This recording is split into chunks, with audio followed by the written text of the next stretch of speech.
এবং এই ভিডিওর মধ্যে আমি কিন্তু তোমাদের এই ম্যাডামি বোভারি থেকেও একটা সাজেশনও আমি তোমাদেরকে কিন্তু দেবো, অর্থাৎ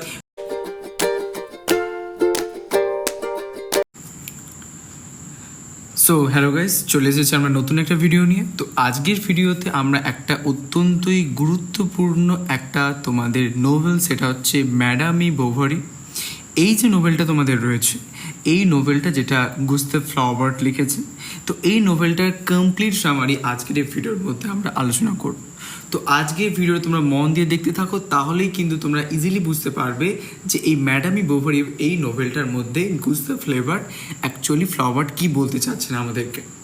এবং এই ভিডিওর মধ্যে আমি কিন্তু তোমাদের এই ম্যাডামি বোভারি থেকেও একটা সাজেশনও আমি তোমাদেরকে কিন্তু দেবো, অর্থাৎ কোন কোন 10 মার্কসের কোয়েশ্চেন তোমরা করতে পারবে এই পরীক্ষা থেকে এবং তোমাদের পরীক্ষার জন্য সেটা খুবই গুরুত্বপূর্ণ, সেগুলো সম্পর্কে আমি অবশ্যই বলবো তোমাদের আজকের এই ভিডিওর মধ্যে। ঠিক আছে, চলো তাহলে শুরু করা যাক আমাদের আজকের ভিডিও, গুস্তাভ ফ্লাউবার্টের লেখা ম্যাডামি বোভারি। তো সবার আগে দেখো, এই যে নোভেলটা রয়েছে, তো এই নোভেলটা হচ্ছে কিসের গল্প? স্বপ্নের গল্প, রোমান্স, ডিস্যাটিসফ্যাকশন, ট্র্যাজেডির একটা গল্প হচ্ছে এটা। এবং এই গল্পটা আমাদেরকে বলে যে কিভাবে আনরিয়ালিস্টিক এক্সপেকটেশনস আমাদের পার্সোনাল বা কোনো একটা ব্যক্তির যে জীবন কেমন করে ডিস্ট্রয় করে দিতে পারে, সেটাই হচ্ছে এই নোভেলটার মধ্যে দিয়ে আমরা দেখতে পাবো। চলো সবার আগে আমরা জেনে নিই গুস্তাভ ফ্লাউবার্ট কে ছিলেন। গুস্তাভ ফ্লাউবার্ট ছিলেন একজন অত্যন্তই বিখ্যাত একজন ফ্রেঞ্চ নোভেলিস্ট, যিনি এই নোভেলটা পাবলিশ করেছেন 1857-এ। এবং এই নোভেলটা হচ্ছে আমাদের লিটারেচারের রিয়েলিজমের একটা পারফেক্ট এক্সাম্পল। রিয়েলিজম কাকে বলে দাদা? চলো বোঝা যাক। দেখো, আমরা ভাবো রাস্তা দিয়ে যাচ্ছি, সেই সময় তুমি একটা ভাবো ধরে নাও রেইনবো দেখতে পেলে, তখন আমরা প্রায় বলি না যে that's a real actually rainbow, তাই না? তো এবার এই যে বিষয়টা রয়েছে, এই যে রিয়েলিজম, তো রিয়েলিজম হচ্ছে সেম যে যেখানে আমাদের চোখের সামনে যে রিয়ালিটিটাকে আমরা দেখছি, সেই রিয়ালিটিটাকে যখন আমরা অ্যাজ ইট ইজ লিটারেচারের মধ্যে যখন ফুটিয়ে তুলি, তখন সেটাকে আমরা কি বলি? তখন সেটাকে আমরা বলি কি রিয়েলিজম আমরা বলে থাকি। ঠিক আছে, তো এটা হচ্ছে আমাদের একটা পারফেক্ট এক্সাম্পল অফ রিয়েলিজম। এবং ফ্লাউবার্ট উনি অর্ডিনারি লাইফকে খুবই রিমার্কেবল ডিটেলের সাথে ফুটিয়ে তোলেন, এবং তার সাথে উনি যেটা প্রায় ওনার রাইটিংয়ের মধ্যে দেখান যে ড্রিম আর রিয়ালিটি দুটোর মধ্যে যে একটা গ্যাপ, ঠিক আছে, একটা যে ভয়েড বা এমটিনেস, সেই ব্যাপারটাকে উনি কিন্তু প্রায় ওনার রাইটিংয়ের মধ্যে ফুটিয়ে তোলেন। চলো তাহলে শুরু করা যাক আমাদের আজকের নোভেল, গুস্তাভ ফ্লাউবার্টের লেখা ম্যাডামি বোভারি। তো নোভেলটা শুরু হচ্ছে চার্লস বোভারি নামক একটা সিম্পল অর্ডিনারি ম্যানের মধ্য দিয়ে। চার্লস যে মেডিসিন নিয়ে পড়াশুনো করেছে এবং হচ্ছে সে একজন ডাক্তার হতে চায়, এবং পরবর্তীকালে একজন ডাক্তারও সে হয়। এবং সে প্রথমে একজন ওল্ডার উইডোকে সে বিবাহ করে, কিন্তু তার বিবাহটা খুব আনহ্যাপি হয়। এবং তার যখন প্রথম ওয়াইফ মারা যান, তখন তারপর চার্লস একজন বিউটিফুল ডটারের সাথে দেখা হয়। কার? একটি ফার্মারের। তার নাম কি? তার নাম হচ্ছে এমা রাওয়াল্ড। ওকে, তো এমা যে খুবই একজন অ্যাট্রাকটিভ, এডুকেটেড এবং একজন খুবই রোমান্টিক নোভেলস পড়তে ভালোবাসে, সেই ব্যক্তি হচ্ছে এমা। তো চার্লস এই এমার প্রেমে পড়েন এবং তারা উভয় বিবাহ করে ফেলে। তারপরে আমরা গল্পটা দেখতে পাচ্ছি এমাস ডিস্যাটিসফ্যাকশন, অর্থাৎ তাদের বিবাহ নিয়ে আমরা একটা ডিস্যাটিসফ্যাকশন দেখতে পাবো।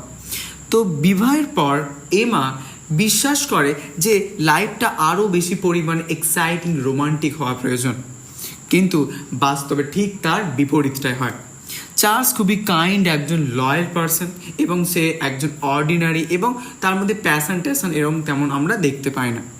তো এমা এই লাইফটাকে এই যে ম্যারেড যে লাইফ, এই লাইফটাকে খুবই একজন বোরিং, মোনোটোনাস লাইফ বলে সে মনে করে। আর সে অন্যদিকে লাক্সারি, অ্যাডভেঞ্চার, ওয়েলথ, প্যাশনেট লাভ, এই সকল বিষয়কে সবসময় পারসিউ করে বেড়ায়। তো এমা স্বপ্নও দেখে, কিন্তু সেই স্বপ্নগুলো পূরণ হয় না, তাই জন্য সে ডিসস্যাটিসফ্যাকশনে ভোগে। এবং এইটাই গল্পের একটা সেন্ট্রাল কনফ্লিক্ট হয়ে দাঁড়ায়। তারপরে আমরা গল্পে দেখতে পাচ্ছি তারপরে যে অ্যাকচুয়ালি আমরা ইভেন্ট যেটা হচ্ছে এমাস রোমান্টিক ফ্যান্টাসিস।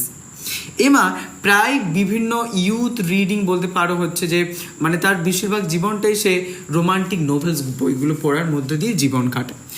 যার ফলে সে সবসময় স্বপ্নের জগতে, এক্সাইটমেন্টের জগতে, এন্ডলেস হ্যাপিনেস এই সবের মধ্যে সে সবসময় অ্যাকচুয়ালি সেটার মধ্যেই থাকে। তো সে grand parties, elegant clothes, expensive houses, passionate lover এই সকল বিষয়গুলোই খুব সে ভালোবাসে। কিন্তু সে লাইফে কিছুই এগুলো আর অ্যাকচুয়ালি কী করতে, এগুলোকে অ্যাকচুয়ালি অ্যাচিভ করতে পারে না, যার ফলে সে খুবই ট্র্যাপ এবং একজন ফ্রাস্ট্রেটেড একজন পার্সন বলে নিজেকে সে মনে করে। এরপরে বার্থ অফ বার্থে হয়। বার্থ অফ বার্থ থেকে এমার হচ্ছে প্রথম ডটার নাম হচ্ছে বার্থে। ওকে, এমার একটি ডটার হয়, তার নাম হচ্ছে বার্থে। তো নর্মালি এটা একটা মাদারহুড তাকে বেশ একটা বলতে পারো একটা জয়ফুল বা একটা বেশ একটা আনন্দের মধ্য দিয়ে তাকে রাখবে। কিন্তু বিপরীতে কি হয়, এমা খুবই দুঃখ বোধ করে, আনহ্যাপি ফিল করে এবং সে ভেবেছিল যে তার একটা সন্তান হবে, কিন্তু তেমনভাবে তার তো সন্তান হলো না। তো তাই জন্য সে কী করে, একটা ইমোশনাল অ্যাটাচমেন্ট, খুবই লিটল একটা ইমোশনাল অ্যাটাচমেন্ট তার ওই ডটারের প্রতি ছিল, তেমন বেশি পরিমাণে ছিল না।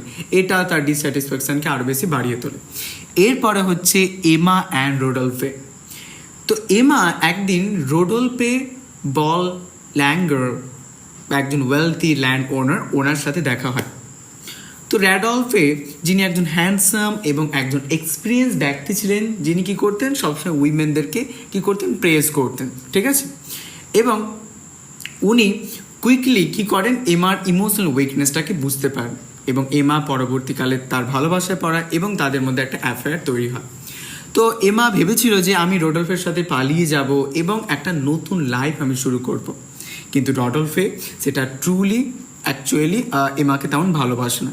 তো এমা যখন প্ল্যান করে যে তার সাথে পালিয়ে যাবে, তখন রডলফে একটা লেটার লেখার মধ্য দিয়ে সেটা টোটালিভাবে ভেস্তে দেয়। আর এমা খুবই একজন ডিভাস্টেটেড এবং একজন সিরিয়াসলি ইল অবস্থায় উনি পৌঁছে যায়। তারপর হচ্ছে রিকভারি অ্যান্ড নিউ হোপ। তো অনেক দিন ধরে অসুস্থতার মধ্য দিয়ে কাটার পর এমা অবশেষে একটু সুস্থতা বোধ করে। তো চার্লস সব দিক থেকেই এমাকে আনন্দে রাখার সবসময় চেষ্টা করে এবং সে তাকে আনাদার সিটিতে ওপেরাতে নিয়ে যায় এবং সেখানে এমা আর একজন ইয়ং ল ক্লার্কের সাথে দেখা হয়। তার নাম কি, তার নাম হচ্ছে লিওন ডুপেস। ওকে, ডুপেস। তো ইয়ন ডুপেসের সাথে দেখা হয়। তো যিনি অ্যাকচুয়ালি লিওন হচ্ছে এমাকে খুব অ্যাডমায়ার করে এবং আস্তে আস্তে তাদের ফ্রেন্ডশিপটা পরবর্তীকালে রোমান্টিক রিলেশনশিপে পরিণত হয়। এরপর হচ্ছে এমা অ্যান্ড লিওন। এমা আবার একটা অ্যাফেয়ার অ্যাকচুয়ালি তৈরি করে লিওনের সাথে এবং তিনি প্রায় লিওনের সাথে বিভিন্ন জায়গায় ঘুরে বেড়াতেন এবং তাদের রিলেশনশিপটা আস্তে আস্তে এক্সাইটিং এবং ফুলফিলিং হতে থাকে এবং সময়ের সাথে সাথে সেই ভালোবাসার সেই রোমান্সটা আস্তে আস্তে কমে যেতে থাকে এবং এমা এক্সপেক্ট করে যে সে যেন সন্তুষ্ট থাকতে পারছে না। তো তারপরে কি করে, সে আবার হ্যাপিনেস খোঁজার চেষ্টা করে কিন্তু আর খুঁজে পায় না। তারপরে গল্পের আমাদের নেক্সট যেটা গুরুত্বপূর্ণ অ্যাকচুয়ালি ইভেন্ট, সেটা হচ্ছে ফাইন্যান্সিয়াল ডিজাস্টার। তো যখন উনি লাক্সারি রোমান্সকে যখন পারসিউ করছেন, তখন এমা এনোরমাস অ্যামাউন্টস অফ মানিতে অ্যাকচুয়ালি খরচা করে ফেলেন, মানে অসংখ্য টাকা উনি খরচা করে ফেলেন এবং উনি অনেক দামি দামি ক্লোথস কেনেন, ফার্নিচার কেনেন, গিফটস অনেক কিছু কেনেন এবং সেখানে একজন মার্চেন্ট, তার নাম হচ্ছে লিউরিয়াক্স, যিনি তাকে এনকারেজ করেন এই সকল অ্যাকচুয়ালি জিনিসগুলো কিনতে, তাকে হচ্ছে টাকা ধার দিয়ে। তো গ্র্যাজুয়ালি এমা কী করে, সেই সবগুলো কেনে এবং যার ফলে প্রচণ্ড ধার পড়ে যায় আর পরবর্তীকালে ফাইন্যান্সিয়াল প্রবলেমের মধ্যে সে আটকে পড়ে টোটালি এবং আস্তে আস্তে তখন ক্রেডিটার্সরা কী করে, তার কাছ থেকে টাকা চায় আর এমা সেটা সহ্য করতে না পেরে সে কী করে, নিজেকে বাঁচানোর চেষ্টা করে এবং তারপর আমরা দেখতে পাচ্ছি এমাস ট্র্যাজিক এন্ড। তো এমা যখন বুঝতে পারে যে এরকম ডেটস বা হিউমিলেশন থেকে সে বেরোতে পারবে না, তখন সে কী করে, একটা ফার্মাসিস্ট থেকে সে অ্যাকচুয়ালি আর্সেনিক চুরি করে এবং সেটা কী করে, নিজেকে পয়জনের মধ্যে জড়িয়ে ফেলে, ঠিক আছে, পয়জনাস হয়ে যায় এবং তার এইভাবে মৃত্যু হয় খুবই ভয়ঙ্করভাবে। তো এই কথাটা যখন এমা মারা গেছে কথাটা জানতে পারে, এটাই হচ্ছে আমাদের গল্পের সব থেকে মোস্ট ট্র্যাজিক মোমেন্ট এই আমাদের নোভেল। তারপর হচ্ছে আমাদের চার্লসের ফের। চার্লসের হৃদয় ভেঙে যায় এমার এরকম মৃত্যুতে, এমনকি এরকমভাবে অ্যাকচুয়ালি যখন অ্যাফেয়ারের কথা জানতে পারে এমার, তখন সেও কিন্তু তাও হচ্ছে চার্লস ভালোবাসতে থাকে কাকে, এমাকে। তো তারপর পরবর্তীকালে উনিও ফাইন্যান্সিয়ালিভাবে রুইন্ড হয়ে যান এবং তারও হেলথ আস্তে আস্তে অ্যাকচুয়ালি ডিটোরিয়েট করতে থাকে এবং তিনিও মারা যান। এবং তাদের যে ডটার, সেই ডটার পরবর্তীকালে অরফ্যানে তাদেরকে পাঠিয়ে দেয় এবং তারপর সেই ডটারকে পরবর্তীকালে একটা ফ্যাক্টরিতে কাজের জন্য পাঠিয়ে দেওয়া। এইভাবে এন্টায়ার ফ্যামিলি ডিস্ট্রয় হয়ে যায় এইভাবেই। এবং এই গল্পের মধ্যে আমরা যে সকল থিমসগুলো দেখলাম, যেমন ড্রিমস ভার্সেস রিয়ালিটি, যে স্বপ্নে আমরা যেটাই দেখি সেইটাই যে বাস্তবে হবে সেটা কিন্তু নয়, বাস্তবে সেটা নাও হতে পারে। তাই জন্য আমাদের এই গল্প থেকে যেটা শেখা হচ্ছে সেটা কি, তোমরাও কোনোদিনও কোনো বিষয় এক্সপেক্ট করবে না যে আমি ধরে না হচ্ছে যে আমরা দেখবে যখন ছোট ছিলাম তখন দেখবে স্কুলে গেলে আমরা তখন আশা করতাম যে আমি ওর জন্য টিফিন নিয়ে যাব, ও আমার জন্য লুচি বা তরকারি কিছু করে নিয়ে আসবে। কিন্তু যখনই ভাবে দেখবে ও স্কুল আসেনি, তোমার বন্ধুটা এখন স্কুল আসেনি, তখন তোমার খুব দুঃখ হবে।